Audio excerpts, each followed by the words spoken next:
ABN వీక్షకులకు శుభోదయం. Speed న్యూస్కు స్వాగతం. పొత్తు కుదిరింది, దస్తగిరి కుటుంబంపై దాడి, శ్రీశైలం భక్తజన సంద్రం, ఈసీ అరుణ్ గోయల్ రాజీనామా, వరకట్న వేధింపులతో విలవిల, సీఎం జగన్కు బుద్ధి చెప్పాలి. ఇలాంటి వార్తల సమాహారం స్పీడ్ న్యూస్కు స్వాగతం.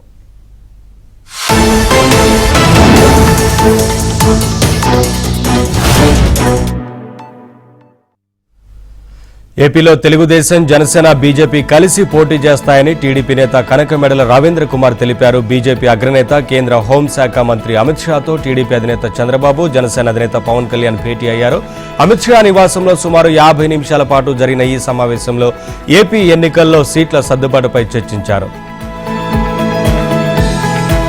సమావేశ వివరాలను కనకమెడల మీడియాకు వెల్లడించారు. రాష్ట్ర, దేశ ప్రయోజనాల కోసం కలిసి పనిచేయాలని టీడీపీ, బీజేపీ, జనసేన నిర్ణయించినట్లు తెలిపారు.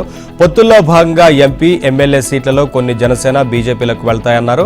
రాష్ట్ర భవిష్యత్తును దృష్టిలో పెట్టుకుని పనిచేయాలని 3 పార్టీలు నిర్ణయించినట్లు కనకమెడల తెలిపారు. జగన్మోహన్ రెడ్డి ప్రభుత్వాన్ని ఇంటికి పంపడానికి, ప్రభుత్వ వ్యతిరేక ఓటు చెల్లకుండా ఉండటానికి పొత్తు అవసరమన్న భావన అందరిలోనూ నెలకొందన్నారు. ప్రజలు, పార్టీల అభిప్రాయాలకు అనుగుణంగా ఈ 3 పార్టీలు కలిసి పోటీ చేస్తున్నాయని కనకమెడల తెలిపారు. పొత్తులపై టీడీపీ అధినేత చంద్రబాబు కీలక వ్యాఖ్యలు చేశారు. ఎన్డీఏలో టీడీపీ చేరడం, బీజేపీతో సీట్ల సర్దుబాటు వెనుక ఉన్న ప్రత్యేకతలను చంద్రబాబు వివరించారు. పొత్తులపై పార్టీ నేతలతో చంద్రబాబు మాట్లాడారు.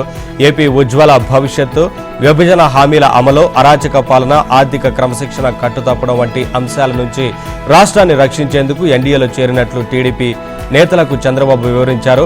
పొత్తుల కారణంగా టికెట్లు రాని నేతలను పిలిపించి మాట్లాడాలని సీనియర్ నేతలకు దిశానిర్దేశం చేశారు. టీడీపీ, బీజేపీ, జనసేన అభ్యర్థుల ప్రకటన సోమ, మంగళవారాల్లో వెలువడే అవకాశం ఉందన్నారు. టీడీపీ అధినేత చంద్రబాబు నాయుడు ఢిల్లీ నుంచి పార్టీ సీనియర్ నేతలతో టెలికాన్ఫరెన్స్ నిర్వహించారు. బీజేపీ నేతలతో చర్చల కోసం ఢిల్లీ వెళ్లిన చంద్రబాబు, పవన్ కళ్యాణ్ అదే రోజు రాత్రి కేంద్ర హోంశాఖ మంత్రి అమిత్ షా, బీజేపీ జాతీయ అధ్యక్షుడు జేపీ నడ్డాతో భేటీ అయ్యారు. సుమారు చంద్రబాబు, అమిత్ షాతో 2 గంటల పాటు చర్చలు కొనసాగించారు. చర్చల సారాంశాన్ని అమిత్ షా, జేపీ నడ్డా మోదీకి వివరించారు. బీజేపీకి 6 అసెంబ్లీ, 5 పార్లమెంటు స్థానాలను టీడీపీ ఇచ్చేందుకు ఒప్పందం కుదిరినట్లు ఢిల్లీ వర్గాలు తెలిపాయి. టీడీపీ అధినేత చంద్రబాబు ఢిల్లీ నుంచి పార్టీ సీనియర్ నేతలతో మాట్లాడారు. రాష్ట్రంలో 2019 నుంచి 2024 వరకు అరాచక పాలన సాగిందని వివరించారు. దీంతో రాష్ట్రం 20 ఏళ్ల పాటు వెనక్కి వెళ్లిందన్నారు. రాష్ట్రాన్ని గాడిలో పెట్టి యువత భవిష్యత్తును కాపాడాల్సిన బాధ్యత టీడీపీ, జనసేనపై ఉందని తెలిపారు. రాష్ట్ర అభివృద్ధిని కాంక్షించి ఎన్డీఏలోకి చేరాల్సి వచ్చిందని చంద్రబాబు నేతలకు వివరించారు. టీడీపీ అధినేత చంద్రబాబు ఆసక్తికరమైన వ్యాఖ్యలు చేశారు. టీడీపీ, బీజేపీ, జనసేన కూటమి క్లీన్ స్వీప్ చేయడం ఖాయమన్నారు. 17న చిలకలూరుపేట కూటమి సభకు ప్రధాని మోదీకి ఆహ్వానం పలికామని తెలిపారు. సభకు ప్రధాని హాజరవుతారని తాము భావిస్తున్నామన్నారు. ప్రధాని సమయం కోసం అవసరమైతే సభ తేదీ మార్చుకుంటామన్నారు. ఢిల్లీ మీడియాతో చంద్రబాబు చిట్చాట్ చేశారు. చిలకలూరుపేట సభకు బీజేపీ నేతలు కూడా హాజరవుతారని చంద్రబాబు తెలిపారు. 3 పార్టీలు కలిసి ఈ నెలలోనే ప్రచారం మొదలు పెడతాయని చంద్రబాబు తెలిపారు. రాష్ట్ర అభివృద్ధి, ఉజ్వల భవిష్యత్తు కోసమే ఎన్డీఏలో భాగస్వామ్యం అయినట్లు తెలిపారు. రాష్ట్రాన్ని జగన్ సర్వనాశనం చేసి రాష్ట్రాన్ని 20 ఏళ్లు వెనక్కి నెట్టారని చంద్రబాబు ఆగ్రహం చెందారు. రాష్ట్రాన్ని ప్రగతి పదాన నడిపించాలంటే కేంద్ర సహకారం అవసరమన్నారు. అందుకే బీజేపీతో జత కట్టామని చంద్రబాబు తెలిపారు. ఏపీని సీఎం జగన్ అప్పుల కుప్పగా మార్చారని ఆరోపించారు. రాబోయే రోజుల్లో అప్పు పుట్టని పరిస్థితి రాష్ట్రంలో నెలకొందన్నారు. ప్రభుత్వ పథకాలన్నీ మూలన పడ్డాయన్నారు. ఒక్క పరిశ్రమ కూడా గత 5 ఏళ్లలో రాలేదన్నారు. పోలవరం ఆగిపోయిందని ఆవేదన చెందారు. రైల్వే జోన్ ఊసై లేదన్నారు. విశాఖ స్టీల్ ప్లాంట్ అమ్మకాన్ని ఆపలేకపోయారని మండిపడ్డారు. కేంద్రం సహకారంతోనే ఏపీ అభివృద్ధి సాధ్యమన్నారు. కేంద్ర హోంమంత్రి అమిత్ షా ఆసక్తికరమైన అంశాలను వెల్లడించారు. ఎన్డీఏలో టీడీపీలో చేరడాన్ని స్వాగతించారు. అయితే ఏపీ ప్రజల ఆకాంక్షను నెరవేరుస్తామని అమిత్ షా హామీ ఇచ్చారు. మోదీ నాయకత్వంపై ఉన్న నమ్మకంతోనే చంద్రబాబు, పవన్ కళ్యాణ్ ఎన్డీఏలోకి వచ్చారన్న ఆశాభావాన్ని వ్యక్తం చేశారు. ప్రధాని మోదీ నేతృత్వంలో ఎన్డీఏ బలోపేతం అవుతుందని ఆకాంక్షించారు. 3 పార్టీల కలయికపై టీడీపీ అధినేత చంద్రబాబు స్పందించారు. ఏపీ అభివృద్ధికి, ప్రజల సంక్షేమానికి టీడీపీ కట్టుబడి ఉందన్నారు. బీజేపీ, టీడీపీ, జనసేనది కేవలం పొత్తు మాత్రమే కాదని, ఏపీ పురోగతి సాధించడానికి ఈ కలయిక అన్నారు. ఏపీ ప్రజలు 3 పార్టీల పొత్తును ఆశీర్వదిస్తారని నమ్మకం ఉందని భావించారు. ఎన్డీఏలో పవన్ కళ్యాణ్తో కలిసి చేరడం, ప్రధాని మోదీ, అమిత్ షా, జేపీ నడ్డాతో కలిసి ప్రయాణించడం తనకెంతో సంతోషంగా ఉందని చంద్రబాబు తెలిపారు. ఏపీ ప్రజల ఆకాంక్షను నెరవేర్చేందుకు టీడీపీ, జనసేన, బీజేపీ కలిసి ఎన్నికల సమరానికి సిద్ధమవుతున్నట్లు జనసేన పేర్కొంది. పొత్తులపై ఢిల్లీలో స్పష్టత రావడంతో కార్యాచరణ దిశగా అడుగులు వేస్తున్నట్లు తెలిపింది. ఈ కూటమి రాష్ట్ర ప్రజల ఆశలను నెరవేరుస్తుందని జనసేన స్పష్టం చేసింది. టీడీపీ, జనసేన ఎన్డీఏ కూటమిలో చేరినట్లు బీజేపీ జాతీయ అధ్యక్షుడు జేపీ నడ్డా అధికారికంగా ప్రకటించారు. ఇరు పార్టీల నేతల నిర్ణయాన్ని తాము స్వాగతిస్తున్నామని తెలిపారు. ఏపీ అభివృద్ధి కోసం టీడీపీ, జనసేన కలిసి రావడం సంతోషదాయకమన్నారు. ఈ సార్వత్రిక ఎన్నికల్లో కలిసి పోటీ చేయాలని నిర్ణయించుకున్నట్లు నడ్డా వెల్లడించారు. 2014 లోక్సభ, అసెంబ్లీ ఎన్నికల్లో టీడీపీ, బీజేపీ కలిసి పోటీ చేశాయని నడ్డా గుర్తు చేశారు. అదే ఎన్నికల్లో ఎన్డీఏకు జనసేన మద్దతు ఇచ్చిందని తెలిపారు. సీట్ల పంపకానికి సంబంధించిన విధి విధానాలను 1-2 రోజుల్లో ప్రకటిస్తామని జేపీ నడ్డా తెలిపారు. ఎన్డీఏ కూటమికి ఏపీ ప్రజల సంపూర్ణ మద్దతు లభించడం ఖాయమని నడ్డా ఆకాంక్షించారు. ప్రధాని మోదీ దూరదృష్టి గల నాయకుడని పేర్కొన్నారు. మోదీ నేతృత్వంలో దేశ పురోగతి, ఏపీ అభ్యున్నతికి ఎన్డీఏ కట్టుబడి ఉందని నడ్డా హామీ ఇచ్చారు. దేశ ప్రగతికి, రాష్ట్ర ప్రజల అభ్యున్నతికి ప్రధాని మోదీతో పాటు 3 పార్టీలు కట్టుబడి ఉన్నాయని ఆయన పేర్కొన్నారు. ఓటర్లకు వైసీపీ గాలం వేస్తోంది. ఎన్నికల కోడ్ రాకముందే ఓటర్లను ప్రసన్నం చేసుకోవడానికి నానా హైరాణ పడుతోంది. ఇప్పటికే వాలంటీర్లకు గిఫ్ట్లు ఎరచూపుతోంది. ఎన్నికల బరిలో ఉన్న అభ్యర్థుల ఫోటోలతో ముద్రించిన బ్యాగుల్లో దుస్తులు, గిఫ్ట్లు పంపిణీ చేస్తున్నారు. ఉగాది పేరుతో మహిళలకు చీరలు పంపిణీ చేస్తున్నారు. రాజమండ్రి సిటీ నియోజకవర్గంలో ఎంపీ మార్గాని భరత్ పేరుతో వాలంటీర్లకు దుస్తులు పంపిణీ చేశారు. ఎంపీ అనుచరులు ఆయా వార్డుల్లో ఉన్న వైసీపీ సానుభూతి పరులకు చీరలు పంపిణీ చేస్తున్నారు. రాజానగరం నియోజకవర్గంలో ఎమ్మెల్యే జక్కంపూడి రాజా సతీమణి రాజశ్రీ వాలంటీర్లకు చీరలు పంపిణీ చేస్తున్నారు. రాజమండ్రి రూరల్ నియోజకవర్గంలో మంత్రి చెల్లుబోయిన వేణుగోపాలకృష్ణ అనుచరులు వాలంటీర్లకు డిన్నర్ సెట్లు అందజేశారు.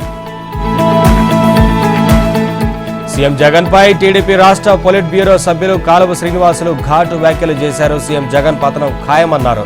సీఎం జగన్ మైనారిటీల ద్రోహి అని వ్యాఖ్యానించారు. అనంతపురం జిల్లా రాయదుర్గంలోని 26, 27 వార్డుల్లో ఆయన ఎన్నికల ప్రచారం నిర్వహించారు. ఈ సందర్భంగా ఇంటింటికి వెళ్లిన ఆయన సూపర్ 6 కు సంబంధించిన కరపత్రాలను పంపిణీ చేశారు. అనంతరం ప్రభుత్వ వైఫల్యాలను ఎండగడుతూ ఎన్నికల ప్రచారం చేశారు. మైనారిటీల సంక్షేమాన్ని విస్మరించిన జగన్ కు పతనం తప్పదని కాలువ శ్రీనివాసులు హెచ్చరించారు. జగన్ పాలనలో ముస్లిం మైనారిటీలు అణిచివేతకు గురయ్యారని ఆవేదన వ్యక్తం చేశారు. నిబంధనల పేరుతో దుల్హన్ పథకాన్ని నీరుగార్చారని ఆరోపించారు. జగన్ ప్రభుత్వానికి మైనారిటీలు తగిన గుణపాఠం చెప్పాలని విజ్ఞప్తి చేశారు. ప్రభుత్వ వైఫల్యాలను ఎండగడుతూ కాల్వ ఎన్నికల ప్రచారం చేశారు. మైనారిటీల సంక్షేమాన్ని విస్మరించిన జగన్ ప్రభుత్వం పతనం తప్పదని సీఎం జగన్ పై ఏపీసీసీ చీఫ్ షర్మిల తీవ్ర స్థాయిలో ఫైర్ అయ్యారు. ఎన్టీఆర్ జిల్లా కొండపల్లిలో ఇందిరమ్మ అభ్యర్థన కార్యక్రమాన్ని షర్మిల నిర్వహించారు. స్థానిక మహిళలతో ముఖాముఖి నిర్వహించారు. ఏపీలో మద్యపాన నిషేధం చేస్తామని చెప్పిన జగన్ ఆ విషయాన్ని మర్చిపోయారని ఎద్దేవా చేశారు. మద్యాన్ని ప్రభుత్వం అమ్మడంపై షర్మిల మండిపడ్డారు. ఏపీ వైన్ షాపుల్లో బూమ్ బూమ్, ప్రెసిడెంట్ మెడల్స్ లాంటి కల్తీ మద్యం అమ్ముతున్నారని ఆగ్రహం వ్యక్తం చేశారు.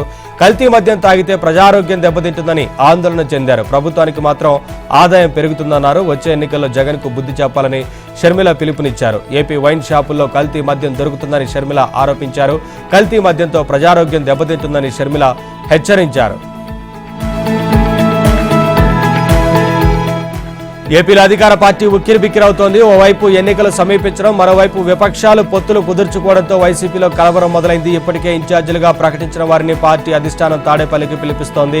ఎన్నికల్లో గెలవడానికి మీ స్ట్రాటజీ ఏంటని పార్టీ పెద్దలు ప్రశ్నిస్తున్నారు. ఓటర్లను ప్రసన్నం చేసుకునేందుకు వైసీపీ నియోజకవర్గ ఇన్ఛార్జీలు నానా తంటాలు పడుతున్నారు. కుక్కర్లు, ఫ్యాన్లు, మొబైల్ ఫోన్లు ఇస్తూ ఇప్పటి నుంచి కాకా పట్టే ప్రయత్నం చేస్తున్నారు. తాడేపల్లి ప్యాలెస్ నుంచి ఇప్పటికే ఉత్తరాంధ్ర వైసీపీ నేతలకు పిలుపునొచ్చింది. ఇటు సీనియర్ ఎమ్మెల్యేల్ని, నేతల్ని ఒక్కొక్కరిగా ఇంటర్వ్యూ చేయడం మొదలుపెట్టారు. మీ నియోజకవర్గంలో గెలుపు కోసం మీ వ్యూహాలేంటి అని ప్రశ్నించారు. ఎలాంటి వర్కౌట్ చేశారంటూ ప్రశ్నించారు. సీఎంను కలిసే అవకాశం వస్తుందని ఆశించిన నేతలకు సజ్జల, వైవి ప్రశ్నలు మంట పుట్టించాయి. ఈ మాత్రం దానికి మమ్మల్ని ఇక్కడ దాకా పిలిపించడం ఎందుకు అని ఉత్తరాంధ్ర నేతలు ప్రశ్నించారు. అయితే మీ ఇద్దరే విశాఖ వచ్చి మీటింగ్ పెడితే సరిపోయేదిగా అంటూ ఉత్తరాంధ్ర నేతలు తమలో తాము గొనుక్కుంటున్నారు.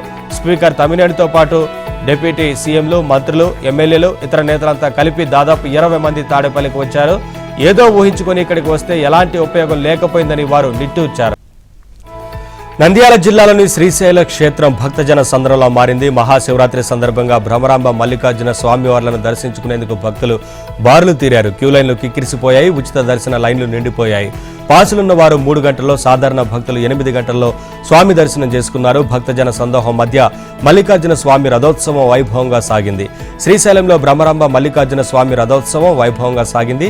స్వామివారి బ్రహ్మోత్సవాలను పురస్కరించుకొని ఈ కార్యక్రమాన్ని చేపట్టారు. ఆలయ వీధుల్లో స్వామివారిని కన్నుల పండుగగా ఊరేగించారు.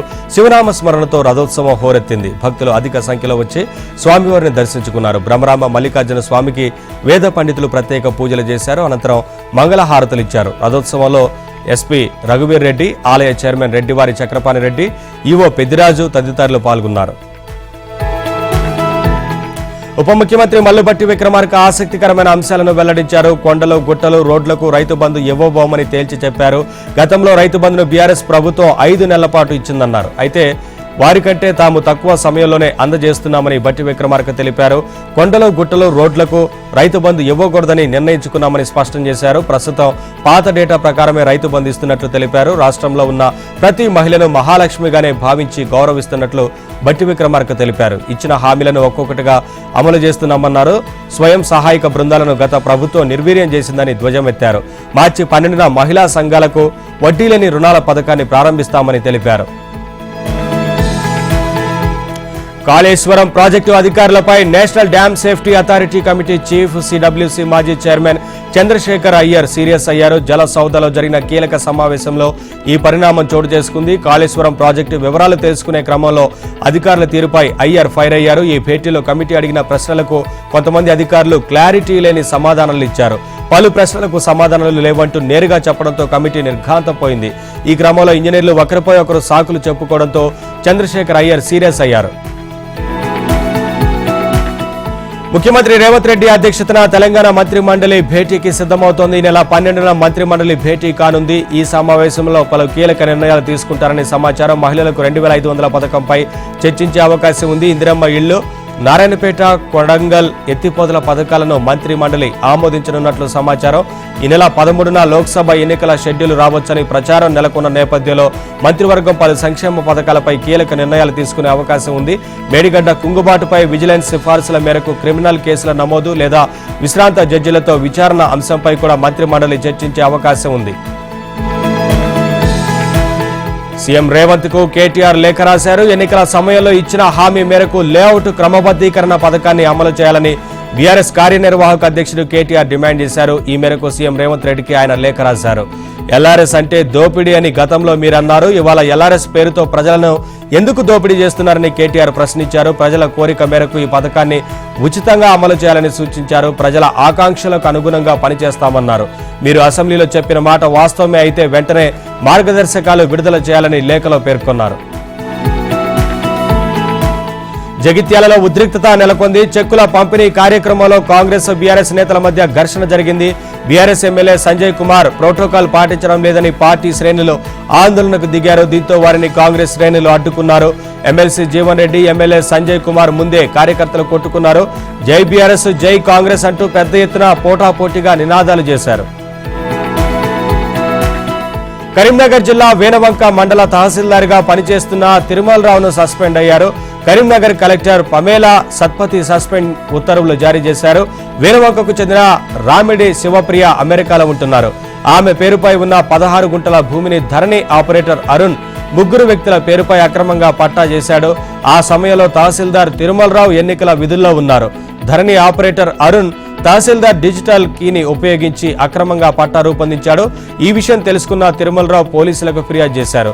అయితే ఈ విషయం కలెక్టర్ దృష్టికి వెళ్లడంతో ఆమె విచారణ జరిపించారు. విదేశాల్లో ఉన్న మహిళలకు సంబంధించి భూమిని ఇతరులకు పట్టా చేసేటప్పుడు కనీస నిబంధనలు పాటించలేదని మండిపడ్డారు. విధుల్లో నిర్లక్ష్యంగా వ్యవహరించినందుకు తహసీల్దార్ను విధుల నుంచి సస్పెండ్ చేశారు. మాజీ సీఎం కేసీఆర్ కు గజ్వేల్ నియోజకవర్గ బీఆర్ఎస్ నాయకులు షాక్ ఇచ్చారు. కొండపాక మాజీ ఎంపీపీ అనంతుల పద్మ నరేందర్ తో పాటు పలు గ్రామాలకు చెందిన నాయకులు కాంగ్రెస్ లో చేరారు. సిద్దిపేట డీసీసీ అధ్యక్షుడు తుమ్ముకుంట నర్సారెడ్డి ఆధ్వర్యంలో కాంగ్రెస్ లో చేరిన వారికి ఇటు మంత్రి పొన్నం ప్రభాకర్ కండువా కప్పి పార్టీలోకి ఆహ్వానించారు. దేశంలో కూడా కాంగ్రెస్ అధికారంలోకి వస్తే రాష్ట్రంలో మరింత అభివృద్ధి చెందుతుందని మంత్రి పొన్నం ఆశాభావం వ్యక్తం చేశారు. పార్లమెంటుతో పాటు స్థానిక సంస్థల ఎన్నికల్లోనూ కాంగ్రెస్ భారీ విజయం సాధిస్తుందని ఆయన ధీమా వ్యక్తం చేశారు. అన్ని ఎన్నికల్లోనూ కాంగ్రెస్ విజయం సాధిస్తుందని పొన్నం ధీమా వ్యక్తం చేశారు. సీఎం రేవంత్ రెడ్డి ఆసక్తికర వ్యాఖ్యలు చేశారు. అభివృద్ధిని అడ్డుకుంటే నగర బహిష్కరణ ఖాయమన్నారు. హైదరాబాద్ లో మెట్రో రైలు ప్రాజెక్టు విస్తరణకు కొందరు అడ్డుపడుతున్నారని రేవంత్ ధ్వజమెత్తారు. అలాంటి వారికి నగర బహిష్కరణ తప్పదని సీఎం రేవంత్ రెడ్డి హెచ్చరించారు. ఎల్బీ నగర్ నియోజకవర్గం పరిధిలోని బైరామల్గూడ జంక్షన్లో 148.05 కోట్లతో నిర్మించిన లెవెల్ 2 ఫ్లైఓవర్ ను ఆయన ప్రారంభించారు. ఈ సందర్భంగా ఏర్పాటు చేసిన సమావేశంలో రేవంత్ మాట్లాడారు. కొడంగల్లో చేదు అనుభవం ఎదురైన మల్కాజ్గిరిలో ఎంపీగా పోటీ చేశానని రేవంత్ తెలిపారు. ఎల్బీ నగర్ నియోజకవర్గంలో తనకు 30,000 మెజారిటీ ఇచ్చి ప్రజా గొంతుకను చేసిందన్నారు. ఇక్కడికి ఎప్పుడు వచ్చినా తన గుండె వేగం పెరుగుతుందని తెలిపారు. హైదరాబాద్ లో పెరుగుతున్న జనాభాకు తగ్గట్లు కృష్ణా జలాలు పెంచామని రేవంత్ తెలిపారు. మెట్రో రైలును విస్తరిస్తూ ఎల్బీ నగర్ నుంచి హయత్ నగర్ వరకు తీసుకెళ్తున్నట్లు తెలిపారు. ఎల్బీ నగర్ నుంచి శంషాబాద్ వరకు మెట్రో రాబోతుందన్నారు.